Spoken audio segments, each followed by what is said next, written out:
దేశీయ మార్కెట్లు స్వల్ప లాభాల్లో ప్రారంభమయ్యాయి. సెన్సెక్స్ 120 పాయింట్ల లాభంతో 81,666 వద్ద ఉండగా నిఫ్టీ 39 పాయింట్ల లాభంతో 25,044 వద్ద ట్రేడ్ అవుతుంది. నిఫ్టీ సూచీలో Hindalco, Axis bank, Maruti Suzuki, Tata motors, ONGC షేర్లు లాభాల్లో ఉన్నాయి. ఇక Titan company, tech Mahindra, SBI stock నష్టాల్లో కదిలాడుతున్నాయి. డాలర్తో పోలిస్తే రూపాయి మారకం విలువ 88.40గా ఉంది.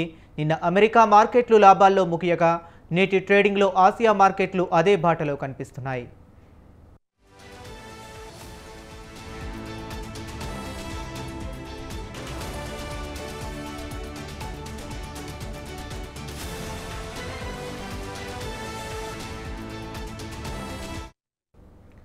ఆగస్టులో కన్జ్యూమర్ ప్రైస్ ఇండెక్స్ 2.9% పెరిగింది. జనవరి నుంచి చూసుకుంటే ఇదే అత్యధిక స్థాయి.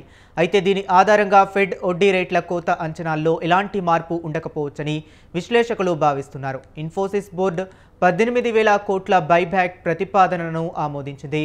అమెరికా, భారత్ మధ్య వాణిజ్య చర్చలు సానుకూల వాతావరణంలో ముందుకెళ్తున్నాయని వాణిజ్య మంత్రి పీయూష్ గోయల్ ప్రకటించడం మదుపర్ల సెంటిమెంట్ను బలోపేతం చేస్తుంది.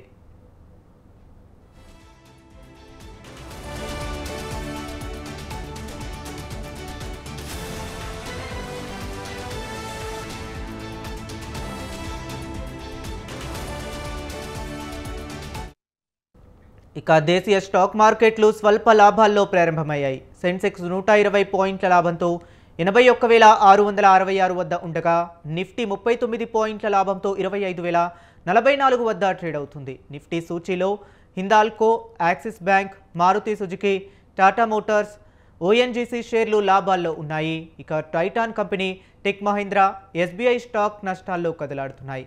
డాలర్తో పోలిస్తే రూపాయి మారకం విలువ 88.40గా ఉంది. నిన్న అమెరికా మార్కెట్లు లాభాల్లో ముగియగా నేటి ట్రెండింగ్లో ఆసియా మార్కెట్లు అదే బాటలో కనిపిస్తున్నాయి.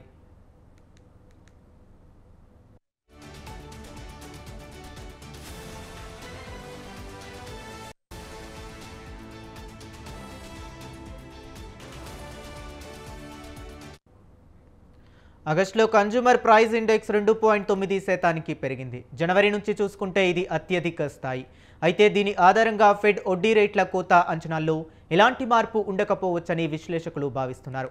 ఇన్ఫోసిస్ బోర్డు 18,000 కోట్ల బైబ్యాక్ ప్రతిపాదనను ఆమోదించింది. అమెరికా, భారత్ మధ్య వాణిజ్య చర్చలు సానుకూల వాతావరణంలో ముందుకెళ్తున్నాయని వాణిజ్య మంత్రి పీయూష్ గోయల్ ప్రకటించడం మదుపర్ల సెంటిమెంట్ను బలోపేతం చేస్తుంది.